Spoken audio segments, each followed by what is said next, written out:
मनवाया भी है। हिंदुस्तान ने भी पाकिस्तान के सिंगर्स को एक प्लेटफॉर्म दिया है जहाँ पर उन्हें अपने आप को पेश करने का मौका मिला। मगर मैं ये ज़रूर कहूँगी कि मैं हिंदुस्तान में आई तो एज एन एक्टर ही थी, और ये I think it will be obviously something very great कि अगर हिंदुस्तान के लोग एज अ सिंगर भी मुझे पसंद करते हैं तो ज़ाहिर बात है it will be a great honor for me, and I think singing is something which is something very natural. I always wanted to do it. So if people like my tracks, I understand कि शुरू में मैंने कोई इतना ही philosophy बताने की कोशिश नहीं की है गानों में। मैंने गानों को बहुत यूथफुल, सिंपल और एकदम पार्टी टाइप रखा है। अभी मैंने गानों में मैं ये नहीं कहूँगी कि मैंने कोई पैगाम देने की कोशिश की है, या मैंने कोई फ़िलासफ़ी दिखाने की कोशिश की है, या मैंने कोई ज़िंदगी का बहुत ही बहुत ही बड़ी फ़िलासफ़ी को अनफोल्ड कर दिया। ऐसा नहीं है। अभी आगाज़ जो है बहुत हल्का फुल्का है। सो येस, आने वाले दिनों में I would like to get into the depth of it, और आने वाले दिनों में मैं और गहराई में भी जाना चाहूँगी म्यूज़िक की। अभी तो आगाज़ मोहब्बत है। मैं मेरा नशा चल हटा सावन की घटा, शहर में है मज़ा चल हटा सावन की घटा, मैं मेरा नशा चल हटा सावन की घटा। मुझे पता था कि आप लोग मुझसे ये सवाल ज़रूर पूछेंगे कि रम के बारे में इतनी हमने बात की है। असल में ज़रूरी नहीं है कि आप जिस चीज़ के बारे में बात करें, ज़रूरी नहीं है कि आपको उसका तजुर्बा भी हो।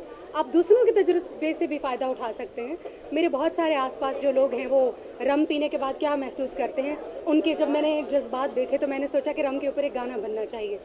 बट ख़ुद रम को मैंने कभी एक्सपीरियंस नहीं किया है कि पीकर चढ़ती है तो वाकई शायराना दिल हो जाता है। मगर मेरे कुछ दोस्तों का कहना है कि जब चढ़ती है रम तो काफ़ी शायराना हो जाता है मूड। शहर में है मज़ा चल हटा सावन की घटा, जख्म पर छिड़को तो दवा होती है शराब, खून में मिल जाए तो नशा होती है शराब। 2 ट्रैक्स और हैं जिनके ऊपर हम काम कर रहे हैं। एक है तेरी अखियाँ कमाल, which is a kind of a Punjabi Hindi Bollywood mix, और एक है बैड बॉयज़। ये दोनों गाने जो हैं इस वक्त ऑलमोस्ट कंप्लीट हैं और बहुत जल्द इनके वीडियोस बनेंगे, and then I am going to show you. मुझे ज़ाती तौर पर पुराने गानों को नई तरह से पेश करने का बहुत दिल है, और मैं चाहूँगी कि पाकिस्तान के चंद एक बहुत पुराने ट्रैक्स हैं जो शायद हिंदुस्तान में आज तक कभी एक्सप्लोर भी नहीं हुए हैं, और हिंदुस्तान में उनके ऊपर कभी काम भी नहीं हुआ है, बल्कि पाकिस्तान में भी उनके ऊपर कभी भी उनको नए तरीके से पेश नहीं किया गया है, रीमिक्स नहीं किया गया है। So I would love to work on a few tracks past में से। मगर इसके साथ साथ I would like to present new music, like जो यूथ का म्यूज़िक है, जो नया म्यूज़िक है, जो बहुत ही मॉडर्न भी है, उसमें इंडियन टच भी। जिस तरह रम एक ऐसा गाना है जिसमें आप देखेंगे it's very much Bollywood kind of a गाना, एंड इट्स वेरी मच मस्ती काइंड ऑफ अ सॉन्ग। मगर आने वाले दिनों में येस आई थिंक कि जैज़, पॉप, हिप हॉप और मैं क्लासिकल को भी किसी हद तक लेकर रहूँ अपने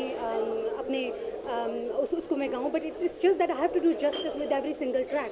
Yes, I do intend to experiment a lot when it comes to the music in future. I have collaborated with Dutch guys recently. I've collaborated with a Finnish artist. I've collaborated with Dutch people. I'm working in London when it comes to fashion and all that. मगर international जाने की obviously कौन शख्स जो है वो आज global नहीं जाना चाहता। I already have that little bit of recognition as a global personality.